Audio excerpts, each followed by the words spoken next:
오늘 부부 생활을 위한 신앙적 원리라는 제목으로 말씀 증거하도록 하겠습니다. 네, 오늘 어린이 주일이고 또 다음 주는 이제 어버이 주일이고 그렇지 않습니까? 그래서 5월을 우리가 이제 가정의 달이다라고 그렇게 말을 하기도 합니다. 참 가정 가운데 이제 화목한 분들도 계시지만 참 어려운 그런 가정 생활을 하시는 분들도 참 많이 계시라고 생각합니다. 그런 의미에서 5월은 참 우리에게 좋은 기회를 주죠. 네, 우리가 좀 때로는 관계가 막혀 있고 또 이렇게 좀 뒤틀려져 있다 하더라도 어버이날을 맞이해서 또는 어린이날을 맞이해서 또 부부의 날을 맞이해서 이런 우리의 마음들을 전달할 수 있고 다시 한번 가정을 아름답게 세울 수 있는 그런 좋은 기회가 되는 것이 바로 5월달인 것 같습니다. 그래서 그런 의미에서 약 2주 정도 이 가정에 대한 말씀을 함께 나누려고 합니다. 오늘은 이제 부부의 관계에 대해서 말씀을 드리고 다음 주는 이제 부모와 자녀의 관계에 대해서 말씀을 나누려고 합니다. 물론 이 자리에는 아직 결혼을 하지 않는 분들도 계시겠지만 가정에서 실천해야 될 그 신앙적 원리들을 우리가 배우면서 우리 자신의 삶의 다양한 관계 속에서도 이 신앙적 원리를 적용할 수 있으리라고 생각을 합니다. 우리 모두 오늘의 말씀을 통해서 신앙적 원리를 발견하고 우리 자신의 삶 속에서 잘 적용해서 우리의 관계 속에서 다시금 풍성한 그런 삶을 누리는 은혜가 있기를 주님의 이름으로 축복합니다. 우리의 가정 안에는 관계들이 있죠. 가장 먼저는 부부 간의 관계가 있고 그 다음으로는 부모 자식의 관계가 있습니다. 여기서 가장 중요한 것은 바로 이제 부부 관계입니다. 부부 관계가 건강해야 부모 자식의 관계도 건강할 수 있습니다. 부부가 행복해야 자녀도 행복한 것이죠. 부부관계가 좋지 않은 가정을 보면 대체적으로 이 자녀와의 관계도 좋지 않은 경우가 있습니다. 자녀 관계가 좋지 않습니까? 자녀 관계를 회복하기 위해서 노력하기에 앞서서서 부부관계를 한번 살펴보십시오.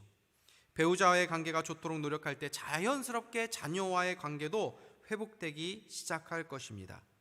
그래서 가정에서의 핵심은 부부죠. 가정이 자녀를 중심으로 돌아가면 안 되죠. 이 배우자, 이 부부를 중심으로 돌아가야 건강한 가정인 것입니다. 하나님께서 창조하신 이 창조 질서 또 그 순서들을 보면은 가장 먼저 하나님과의 나의 관계가 있죠. 그 다음에 가정과 나의 관계가 있습니다. 그 다음에 교회와 나의 관계가 있는 것입니다. 하나님께서는 교회를 만들기 이전에 먼저 가정이라고 하는 공동체를 우리에게 주셨습니다. 결혼을 통해서 부부 관계를 맺게 하셨습니다. 그래서 결혼은 인간이 만든 제도가 아니라 하나님께서 만드신 제도입니다. 하나님은 가정 안에 하나님의 비전, 하나님의 계획을 담아 놓으셨습니다. 가정을 통해 교회와 하나님의 나라를 세워가시죠. 그래서 하나님의 나라를 이루는 가장 작은 단위가 바로 신자의 가정입니다. 그래서 가정과 교회는 분리되지 않죠. 가정이 교회고 교회가 가정입니다. 그래서 사단이 주요하게 공격하는 가장 중요한 기지가 바로 교회와 가정이죠. 사단이 우리의 가정 그리고 우리의 교회를 끊임없이 또 집요하게 공격하는 대상으로 여기고 있다는 것을 우리는 늘 기억해야 합니다. 마지막 때가 될수록 가정이 점점 무너져 가게 될 것입니다. 결혼 제도도 무너지게 될 것입니다. 그러나 이런 시대일수록 그리스도인들은 어두운 세상 앞에서 신자의 결혼과 신자의 가정을 통해서 그 가정의 아름다움을 드러낼 수 있는 기회가 된다고 생각을 합니다. 오늘 말씀을 통해 내가 자라온 그 가정에서의 경험들 또는 내가 들고 내가 밖에서 배운 이 세상적 가치관과 또 관점을 다 내려놓고 성경에서 말씀하는 이 결혼 또는 부부의 관계 또는 부모와 자녀의 관계, 가정에 대해서 그래서 부부의 도리와 역할과 의무가 무엇인지를 우리가 말씀 앞에서 점검하고 우리의 가정, 우리의 부부관계를 새롭게 세워가는 그런 은혜가 있기를 주님의 이름으로 축복합니다. 오늘 말씀으로 3가지를 나누어 살펴볼 텐데 첫째는 아내에 대한 권면이고 둘째는 남편에 대한 권면, 마지막으로 결혼 생활의 은혜와 소망에 대해서 살펴보겠습니다.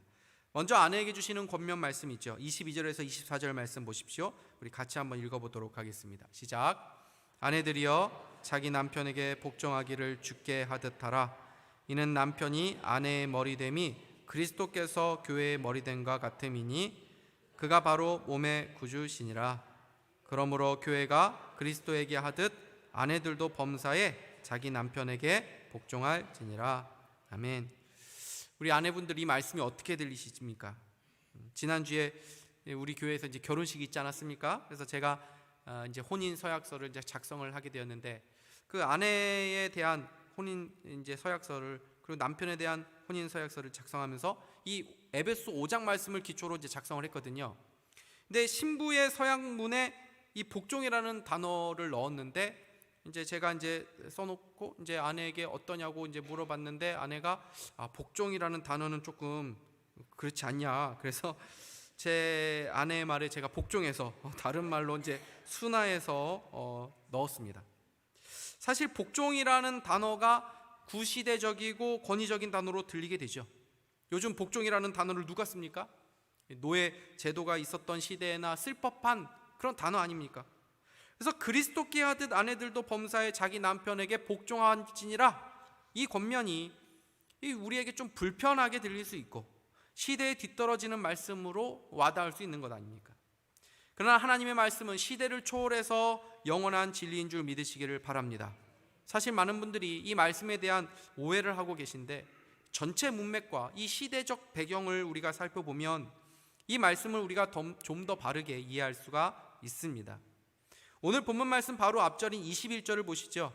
이렇게 되어 있죠. 그리스도를 경외함으로 피차 복종하라. 이 말씀은 모든 성도에게 주신 말씀입니다. 당시 시대에서는 신분 차이가 있지 않았습니까? 이건 노예 제도가 있었죠. 종이 있었고 주인이 있었습니다. 그러나 교회 안에서는 그런 사회적 계급, 이런 위계 질서가 적용되는 곳이 아니라는 것입니다. 서로가 사회에서 어떠한 신분을 가졌든지 어떠한 계급에 있든지 간에 피차 복종하는 관계가 믿음 안에서의 관계라는 것입니다. 그러므로 결혼에 있어서도 아내 한 사람에게만 일방적인 복종을 요구하는 말씀이 아니죠. 남편이 그리스도와 같은 그 절대적인 권위를 가진 사람이니까 어떤 말을 하든지 다 따르라, 그런 의미가 아닙니다. 그리스도께 하듯 아내들이여 남편에게 범사에 복종하십시오 라는 말은 그리스도를 경외하는 마음으로, 그리스도가 여전히 너의 주인이 되니 네가 주님을 사랑하는 마음으로, 주님을 경외하는 마음으로 그리스도 안에서 그 주님을 생각하며 남편을 존중하라는 의미입니다. 그리고 이 복종은 아내에게만 주신 것이 아니라 남편에게도 주신 말씀이죠. 피차 복종해야 하는 것이기 때문입니다. 이 말씀은 당시 시대적 상황을 살펴보면 얼마나 놀라운 말씀인지 더 잘 알게 됩니다. 당시 이 그리스 로마 시대에는 여자가 남자보다 훨씬 열등한 존재로 여겨졌던 시대. 당연히 아무리 똑똑한 사람이라도 여자는 어떤 그냥 인격적인 존재가 아니었습니다. 여자와 어린아이는 그냥 숫자로도 치지 않고 그냥 인격적인 관계라기보다는 무슨 어떤 소유물로 여겨지던 그런 시대 아니었습니까? 사람 대우를 받지 못했던 시대였죠. 여자가 결혼하면 남편의 종교, 또 남편이 믿는 신을 섬겨야 했던 시대였습니다. 남봉꾼, 술과 도박과 여자들과 노는 그런 문란한 생활하는 남편들이 대다수였겠죠. 그런 시대의 사도 바울은 피차 복종하라라는 놀라운 말씀을 하고 있는 것입니다. 이것은 남편과 아내가 동등하다는 것을 전제하는 것이죠.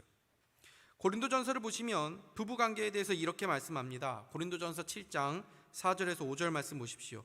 아내는 자기 몸을 주장하지 못하고 오직 그 남편이 하며 남편도 그와 같이 자기 몸을 주장하지 못하고 오직 그 아내가 하나니 서로 분방하지 말라. 다만 기도할 틈을 얻기 위하여 합의상 얼마 동안은 하되 다시 합하라. 이는 너희가 절제 못함으로 말미암아 사탄이 너희를 시험하지 못하게 하려 함이라. 아내가 남편의 몸에 대해서 권한을 가지고 있다는 것, 남편이 아내의 몸에 대해서 권한 가지고 있다는 것은 당시 시대적 상황을 볼 때는 그래 맞지 이렇게 여길 수 있는 말씀이죠. 그런데 아내가 남편에 대한 권한을 가지고 있다는 것은 이 당시 시대적 관점에서 보면 정말 혁명적인 말입니다. 부부관계를 일시 중단하더라도 남편 혼자 독단적으로 그렇게 하지 말고 아내와 서로 합의하에서 하라고 말하는 것, 이거 얼마나 놀라운 발언입니까? 그러니까 이것이 모두 부부관계가 철저하게 상호 복종 관계라는 것을 보여주는 것이죠. 그러므로 여기서의 복종은 힘에 의한 복종을 말씀하는 것이 아닙니다. 사랑의 복종입니다. 자발적 복종이죠. 여러분, 사랑을 해보면 우리가 이것을 알게 되지 않습니까? 한쪽이 일방적인 힘을 가지고 상대에게 강요하는 것은 사랑이라고 말할 수가 없습니다. 연애를 하는 경우에서도 이 동일한 원리입니다. 연애를 하는데도 이런 경우들이 있죠. 한쪽이 일방적으로 주도하거나 또는 요구하거나 한쪽이 일방적으로 희생하는 경우들이 있습니다. 그러나 그것은 바른 사랑의 관계가 아닙니다. 사랑의 온도가 서로 비슷해야 되죠. 한쪽이 일방적으로 희생하는 것이 아닙니다. 한쪽이 일방적으로 강요해서 복종하는 것이 사랑이 아닙니다. 사랑을 하면 자발적인 복종이 나오죠. 우리 사랑을 하게 되면 어떤 변화가 일어납니까? 우리 같은 이기적인 사람들이 이타적인 사람으로 바뀌어버리죠. 사랑을 하면 놀라운 변화가 일어납니다. 그래서 내가 원하는 것을 생각하지 않고 상대방, 내가 좋아하는 사람이 무엇을 원하지? 상대방이 무엇을 기뻐하지? 이것을 생각한단 말이죠. 뭐 먹을 때도 상대방이 좋아하는 음식이 뭐지? 다 상대방에게 맞춰주죠. 상대방이 원하는 것을 내가 해야겠다. 다 그렇게 되는 것입니다. 그 사람이 싫어한다면 내가 싫어하는 모습을 내가 고쳐야겠다. 이런 놀라운 변화가 사랑하는 가운데 일어나게 되는 것을 경험하게 되는 것 아닙니까? 그러므로 여기서의 복종은 이 사랑의 복종, 행복한 복종입니다. 그럼에도 오늘 본문에서 남편이 머리라고 말씀하시는 것은 영적 질서의 차원에서 말씀하신 것입니다. 창세기를 보면 하나님께서 아담을 먼저 창조하시고 후에 돕는 배필로 여자를 창조하셨습니다. 그러니까 가정을 이끌어가는 가장의 권위와 책임을 남자에게 부여해 놓으신 것이죠. 그렇다고 여자가 돕는 배필이라는 것이 무슨 그냥 조수 역할을 하는 것 또는 어떤 보조하는 사람 이런 것을 말하는 것이 아닙니다. 여기서 돕는 배필로 번역된 히브리어가 이제 에제르라는 단어인데 이 단어는 하나님과 관련돼서 많이 이 시편에 나오거든요. 주는 나의 도움이시오 나를 건지시는 이시오니 여호와여 지체하지 마소서. 이런 구절들이 시편에 얼마나 많이 있습니까?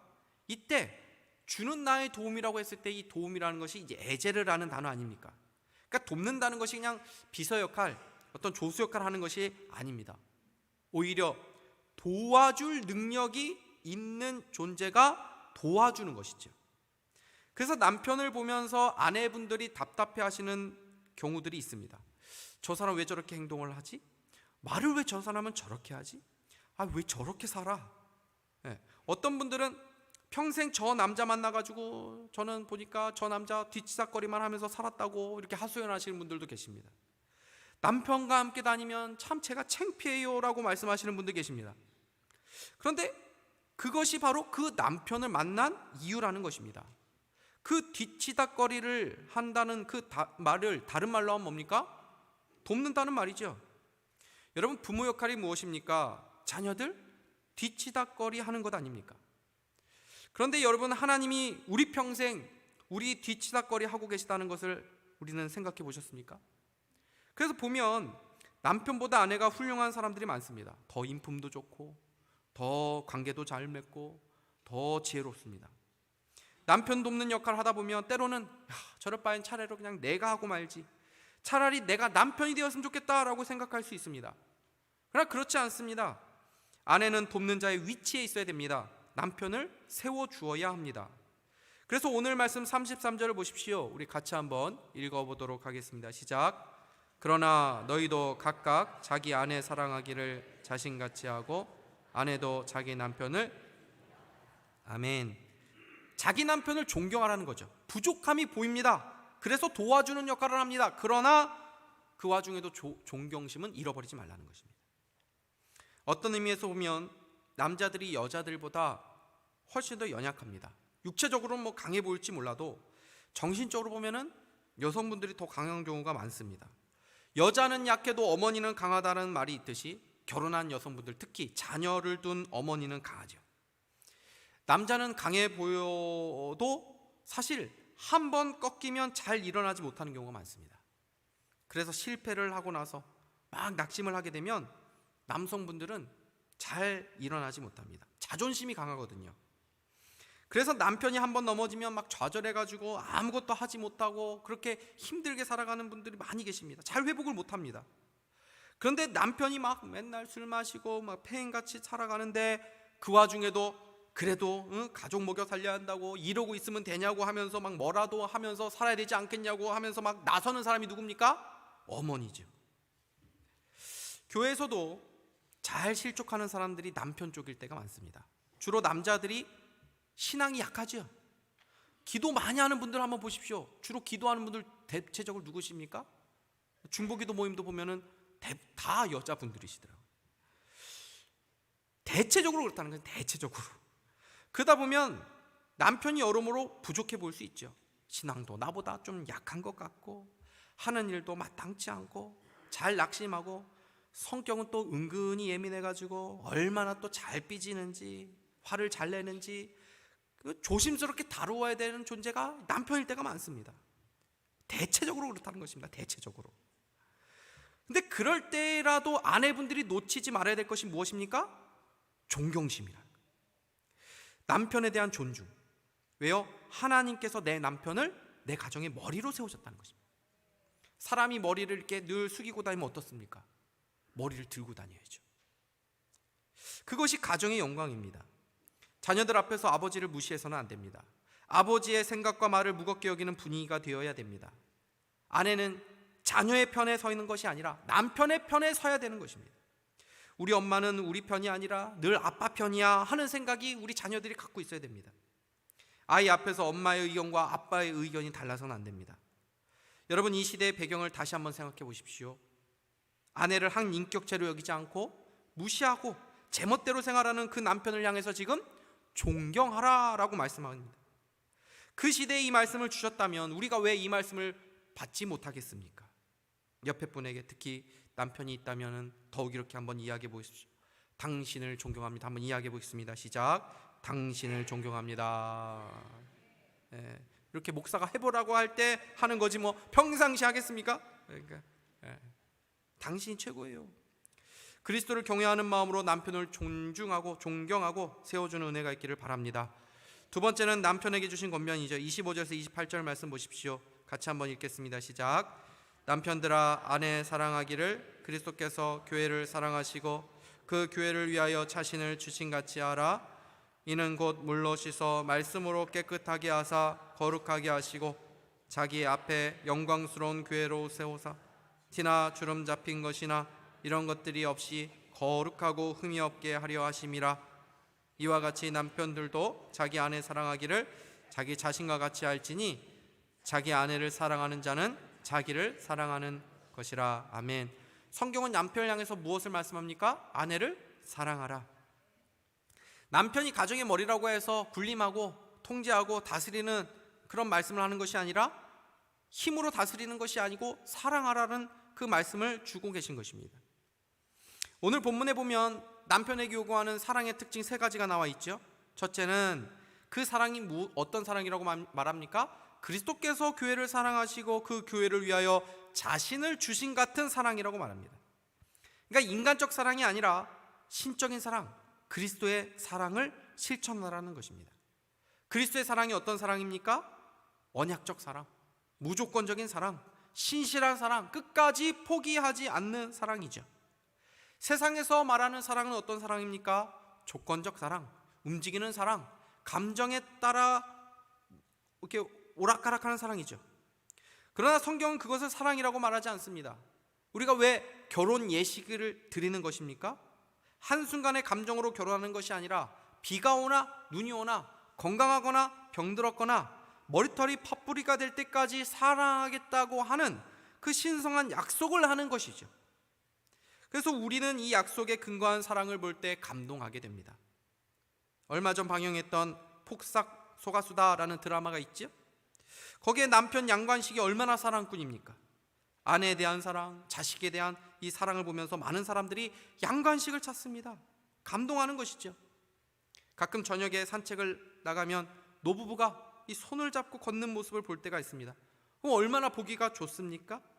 늙고 병들고 살은 처지고 주름은 깊어져 가도 젊은 시절부터 기쁨과 슬픔, 아픔을 함께 동고동락한 아내를 한결같이 사랑하는 모습을 보면서 우리가 감동하는 이유는 하나님의 사랑을 그것이 닮아있기 때문에 그렇습니다. 잠언 5장 18절에서 20절 말씀을 우리 같이 한번 읽겠습니다. 시작. 내 샘으로 복되게 하라. 내가 젊어서 취한 아내를 즐거워하라. 그는 사랑스러운 암사슴 같고 아름다운 암노루 같으니 너는 그의 품을 항상 족하게 여기며 그의 사랑을 항상 연모하라. 내 아들아, 어찌하여 음녀를 연모하겠으며 어찌하여 이방 계집의 가슴을 안겠느냐. 아멘. 성경이 간음죄를 중요하게 여기는 이유, 중하게 여기는 이유가 무엇입니까? 바로 이 사랑의 언약을 깨트린 것이기 때문에 그렇습니다. 결혼생활 10년, 20년이 넘어가고 중년이 되면 뭐 설렘이 어디 있습니까? 그러다 보면 사랑을 내가 하는 건지 안 하는 건지 뭐 그냥 사는 거죠. 그래서 세상 사람들은 뭔가 설렘을 찾습니다. 중년의 때에 이상한 바람이 불 때가 있습니다. 그러면서 예수 믿는 사람들에게 너는 뭐 이렇게 재미없게 사냐? 너도 한번 새로운 사람을 만나봐. 그러나 사랑은 설렘이 아닙니다. 우리가 왜 지고지순하게 한 사람만을 사랑하고 그 한 사람만을 위해서 헌신하며 사랑하는 것입니까? 부부간의 충절은 하나님의 충절을 닮은 모습이기 때문입니다. 세상을 보십시오. 사랑을 한다고 하면서도 자신을 내어주는 사랑, 희생적 사랑을 하지 않습니다. 자기의 이익을 구하는 사랑, 자기의 행복만을 만족시키는 사랑을 하려고 합니다. 그러나 그것을 사랑이라고 말하지 않습니다. 진짜 사랑은 무엇입니까? 희생적 사랑, 자신을 내어주는 사랑, 자신의 유익을 구하지 않는 사랑입니다. 남편이 바로 이 사랑을 아내에게 보여야 한다는 것입니다. 왕으로 군림하고 명령하는 위치가 아니라 오히려 아내를 위해 희생하는 것이죠. 그래서 가정에서 남편의 역할이 무엇입니까? 죽는 것입니다. 매일 죽어야 됩니다. 남편이 죽을 때 가정이 삽니다. 죽는 마음으로 아내의 말을 들어보십시오. 그 마음으로 먼저 손을 내밀어 보십시오. 남편분들이여, 그리스도의 사랑으로 아내를 죽기까지 사랑하십시오. 마지막까지 아내의 곁을 지키는 사람이 될 수 있기를 바랍니다. 두 번째, 남편에게 요구하는 사랑의 특징은 아내의 영광을 드러내는 것입니다. 27절 말씀 보십시오. 자기 앞에 영광스러운 교회로 세우사 티나 주름 잡힌 것이나 이런 것들이 없이 거룩하고 흠이 없게 하려 하심이라. 여러분, 주님이 우리에게 보이신 사랑이 어떤 사랑입니까? 하늘 영광 다 버리시고 자신의 영광을 버리시고 이 땅에 내려오셔서 십자가를 지시고 죽으시고 부활하신 이유가 무엇입니까? 자신의 영광을 위한 것이 아니라 우리를 영광스럽게 하시기 위해서 그렇게 하신 것 아닙니까? 남편의 영광이 어디 있습니까? 아내에게 있습니다. 아내의 얼굴 표정이 남편의 영광입니다. 아내의 행복이 남편의 영광이죠. 제가 산상교회에 부임하기 전에 제가 모신 담임 목사님 카톡 프로필에 이런 문구가 있었습니다. 당신의 행복, 내 마지막 자존심. 남편의 마지막 자존심이 아내의 행복이라는 것이죠. 주님은 지금도 우리를 영광스럽고 거룩하고 티 없고 흠 없는 자로 세우시기 위해서 우리를 사랑으로 세워 가십니다. 이 주님의 사랑을 드러내며 살아가는 우리 모두가 될 수 있기를 바랍니다. 왜 항상 여자분들이 아멘을 하십니까? 남편분들이 하셔야 됩니다. 그죠? 세 번째는 무엇입니까? 아내에 대한 남편의 사랑은 자기를 위한 사랑이라고 말씀하죠. 28절 보십시오. 같이 한번 읽겠습니다. 시작. 이와 같이 남편들도 자기 아내 사랑하기를 자기 자신과 같이 알지니 자기 아내를 사랑하는 자는 자기를 사랑하는 것이니라. 그러니까 아내 사랑이 뭡니까? 자기 사랑이라는 것이죠. 그래서 가장 어리석은 사람은 아내 고생시키는 사람이죠. 왜요? 아내 고생시키는 것이 곧 자기 고생하는 것이기 때문입니다. 그래서 아내 고생시키신 분들은 나중에 자기가 고생하게 됐죠. 성경에서 말씀하는 부부는 한 몸의 관계입니다. 그래서 서로 다투고 미워하는 것은 마치 자해를 하는 것과 같은 것이죠. 미운 마음 가지고 살면 가장 괴로운 것은 그 미운 마음을 품고 있는 자기 자신입니다. 아담과 하와가 죄를 지은 이후에 남편과 아내의 단절이 생겼죠. 내 뼈 중에 뼈요 살 중에 살이라 라고 말했던 아담이 자신의 잘못을 하와에게 돌리는 것을 보게 되는 것 아닙니까? 남 탓하기 시작한 것이죠. 하나 된 부부가 분리가 된 것입니다. 불행한 부부의 특징이 바로 이것이죠. 남 탓한다는, 남 탓하기 바쁜다는 것. 이혼 숙녀 캠프라는 이 프로그램이 있더라고요. 이혼의 위기에 있는 부부들이 나옵니다. 그래서 막 거기서 이제 결혼에 대해서 이렇게 다시 이렇게 회복되게 하는 그런 프로그램 아닙니까? 근데 이혼 숙녀 캠프에 오는 그 부부들의 특징이 무엇입니까? 시청자가 볼 때는 어느 한쪽만 잘못하는 것이 아니거든요. 둘 다 잘못이 있습니다. 둘 다 만만치 않습니다. 야, 이 남편도 문제고, 야, 아내도 문제고, 다 문제나. 다 볼 때 그렇죠. 그런데 이혼 위기의 부부는 상대방 탓하기 바쁩니다. 그래, 너 말 잘했어. 그런데 너는 하면서 막 서로 비난하기 바쁘지 않습니까? 결혼 생활을 하면서 남 탓을 하고 있다면 배우자와 내가 하나라고 하는 사실을 놓치고 있는 것 아닙니까? 그렇다면 어떻게 우리가 이런 성경적 원리를 따라 살아갈 수 있습니까? 우리 다 죄인 아닙니까? 자기 중심성을 갖고 있는 사람 아닙니까? 이런 우리들이 어떻게 남편을 존중하고, 그죠? 목사님, 그죠? 한번 살아보십시오. 복장이 터집니다. 그죠? 남편 어떻게 존경하고, 그죠? 어떻게 그 아내를 위해서 죽기까지 사랑하는 삶을 우리가 같은 사람들이 사랑할 수 있겠단 말입니까? 근데 오늘 말씀 위에 어떤 말씀이 나옵니까? 5장 18절에서 21절 보시면은 이 성령 충만에 대한 말씀이 나오죠. 같이 한번 읽겠습니다. 시작. 술 취하지 말라. 이는 방탕한 것이니 오직 성령으로 충만함을 받으라. 시와 찬송과 신령한 노래들로 서로 화답하며 너희의 마음으로 주께 노래하며 찬송하며 범사의 우리 주 예수 그리스도의 이름으로 항상 아버지 하나님께 감사하며 그리스도를 경외함으로 피차 복종하라. 성령 충만의 특징은 막 방방 뛰고 무슨 은사를 받고 막 이런 것이 아니라 그리스도를 경외함으로 가정에서 남편은 아내를 죽기까지 사랑하고 아내는 남편을 존경하고 복종함으로 그 성령 충만함이 드러나게 된다는 것입니다. 그러니 행복한 결혼 생활을 위해서는 성령 충만을 구해야 되죠. 하나님의 은혜가 있어야 되는 것입니다. 그 성령 충만의 중심에 무엇이 있습니까? 십자가가 있는 것입니다. 그래서 행복한 부부 생활을 위해서는 십자가가 늘 그 중심에 있어야 됩니다. 그래서 결혼 생활을 하게 되면 우리는 더 많은 은혜를 구하게 됩니다. 더 주님의 십자가의 사랑을 알게 됩니다. 자기 십자가를 지고 자기를 부인하는 이 성화의 삶, 이 거룩의 삶을 더 깊이 우리가 누리며 살아가게 되는 것입니다. 말씀을 맺겠습니다. 가족, 너무나도 아름답고 사랑스러운 단어이지만 때로는 너무 고통스럽고 아픈 단어로 우리에게 다가올 때도 많이 있죠.